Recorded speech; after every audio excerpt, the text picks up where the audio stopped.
Are you in the process of applying for a mortgage? Here's what you should avoid once you do.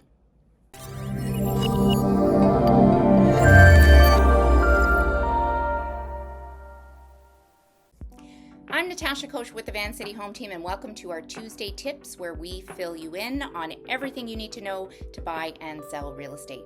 If you like the information that we provide, please click below and subscribe to our channel. Just ring that bell and you'll be notified every time we have some new content, which is every single week.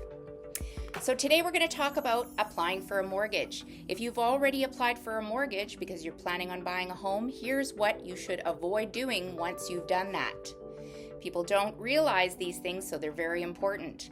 It's exciting to start thinking about moving, decorating, and after you've applied for that mortgage, there's some key things that you better keep in mind. Don't deposit large sums of cash. Lenders need to source out where your money came from, and cash isn't easily traceable. So before you deposit any amount of cash into your accounts, discuss the proper way to document your transactions. If you have an accountant that looks after things, speak to them and get some advice.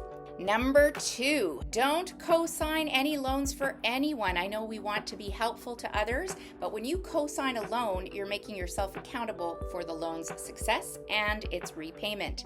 So with this obligation comes higher debt to service ratios, which is what mortgage brokers use to qualify you.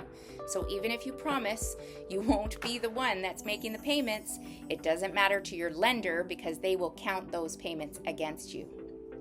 Number 3, don't switch bank accounts. If you're unhappy with your current institution, wait till after the mortgage and everything is done with your home purchase before you do that. Lenders need to source and track your assets, and that task is much easier when there's consistency among all of your accounts. So don't transfer any money and speak again to your accountant or your bookkeeper. Number 4, don't apply for new credit.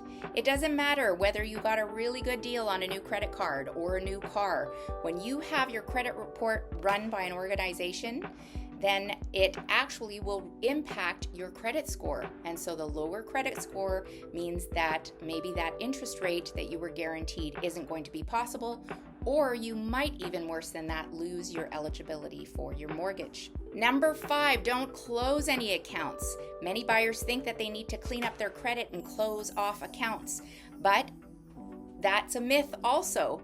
It isn't true that a major component of your score is based on your credit history, and that credit history is attached to those accounts. So don't close anything once you've already started the process. Do discuss changes with your lender. Be upfront about any changes that occur. I just had a situation happen where a buyer lost their position at their job, and one of the stipulations of the lender was that they had to provide a final pay stub. Now, this buyer unfortunately lost her job but didn't notify her mortgage broker and therefore did not qualify for the mortgage, and in fact was in the position of losing her entire deposit on a purchase that she had made. So be upfront with your lender. It does not serve you at all to keep any secrets, because at the very end they might come out and you'll be in big trouble. So the bottom line is you want your home purchase to go as smoothly as possible. It's actually not that easy to qualify for a mortgage these days, so you want to make sure that you remember that you don't move any money around or make any big life changes, and be sure to consult your lender or someone who knows exactly what financial decisions will impact your loan. I'm Natasha, Koch with the Van City Home Team. If you'd like some more information or a step-by-step mortgage process, please reach out to us and we're happy to help. Have a great week, everybody.